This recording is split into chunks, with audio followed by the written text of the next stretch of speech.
Dar oamenii vor să știe dacă poți să-l împuși pe ăla sau nu legal, adică să nu pățești nimic. Te l-ai împușcat că te-a atacat cu o rangă.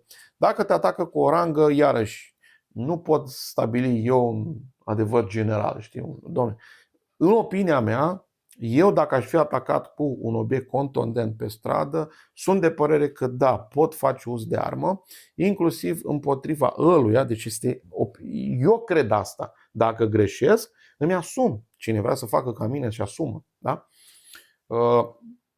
Deci dacă sunt atacat cu un obiect contundent, sunt de părere că pot face uz de armă, inclusiv să-l împușc pe ăla. Dar aș prefera să-l împușc în zona non-vitală, pentru că el dacă mă lovește cu o rangă, care e cel mai grav rezultat care se poate produce? Moartea persoanei, respectiv vătămarea corporală a persoanei. Dacă îmi dă în zona capului, mă poate ucide, evident. Eu n-am de unde să știu unde vrea ăla să mă lovească.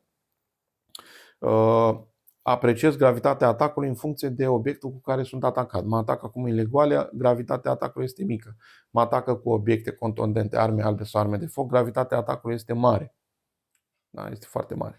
Și atunci, eu atunci, pe moment, în focul momentului, dacă când mă apăr,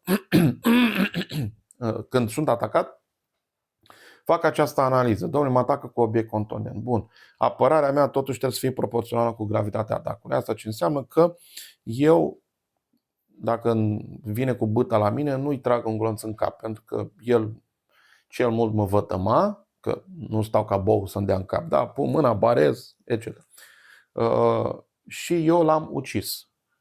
E bine, cred, opinez, consider că dacă îl împușc în picior, apărarea mea a fost proporțională cu gravitatea atacului. Nu l-am împușcat într-o zonă vitală, letală, l-am împușcat într-o zonă non-vitală, în picior.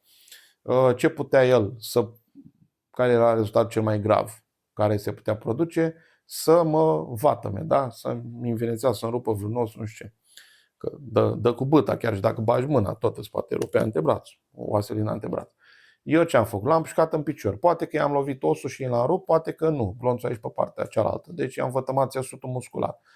Consider că în această situație apărarea mea a fost proporțională cu gravitatea atacului.